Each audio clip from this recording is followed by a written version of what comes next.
শেখ হাসিনার সোনার লকার বিষয়টি সামনে আসতেই জনমনে বিস্ময় দেখা গেছে। জন্ম নিয়েছে নানা রকম প্রশ্নের। এত সোনা কোথায় ছিল? এরকম আরো কত লকার আছে?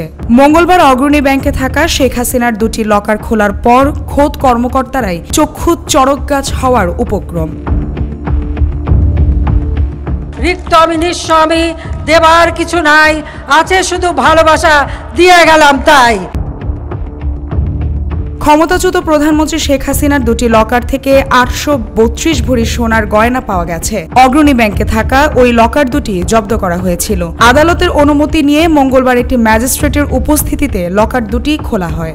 জাতীয় রাজস্ব বোর্ডের দায়িত্বশীল একজন ঊর্ধ্বতন কর্মকর্তার সূত্রে এ তথ্য জানা গেছে।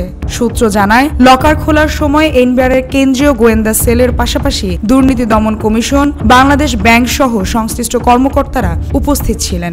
অগ্রণী ব্যাংকের দুটি লকারে 832.51 ভরি স্বর্ণালংকার। রাজধানীর দিলকুশায় অবস্থিত অগ্রণী ব্যাংকের প্রধান শাখায় শেখ হাসিনার দুটি লকার ছিল। সম্পদের তথ্য গোপন করে কর ফাঁকির অভিযোগে গত সেপ্টেম্বরে এনবিআরের সিআইসি তা জব্দ করে। অগ্রণী ব্যাংকের এই লকার দুটি জব্দ করার এক সপ্তাহ আগে গত 10 সেপ্টেম্বর পূবালী ব্যাংকে থাকা শেখ হাসিনার আরেকটি লকার জব্দ করে এনবিআরের সিআইসি। সেটি রাজধানীর সেনা কল্যাণ ভবনে অবস্থিত পূবালী ব্যাংকের মতিঝিল কর্পোরেট শাখার 128 নম্বর লকার। পূবালী ব্যাংকের একই শাখায় শেখ হাসিনার দুটি ব্যাংক হিসাব জব্দ করা হয়। এর মধ্যে একটি হিসাবে 12 লাখ টাকার এফডিআর এবং আরেকটি হিসাবে 44 লাখ টাকা পাওয়া যায়। এনবিআর শেখ হাসিনার বিরুদ্ধে কর ফাঁকের অভিযোগ তদন্ত করছে। অন্যদিকে দুদক শেখ হাসিনা ও তার পরিবারের সদস্যদের বিরুদ্ধে অবৈধ উপায়ে সম্পদ উপার্জন ও দুর্নীতির বিষয়ে অনুসন্ধান করছে। ইতিমধ্যে দুদকের আবেদনের পরিপ্রেক্ষিতে আদালতের আদেশে শেখ হাসিনা, তার ছেলে সজীব ওয়াজেদ জয়, মেয়ে সাইমা ওয়াজেদ পুতুল, বোন শেখ রেহানা সহ তাদের স্বার্থ সংশ্লিষ্ট ব্যাংক হিসাব অবরুদ্ধ করা হয়েছে।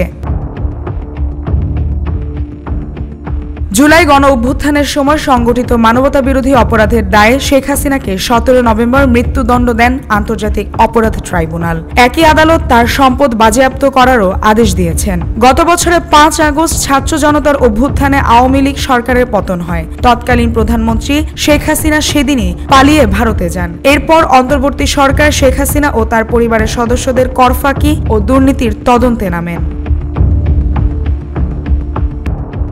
মালিহা চৌধুরী, আয়না টেলিভিশন, ঢাকা।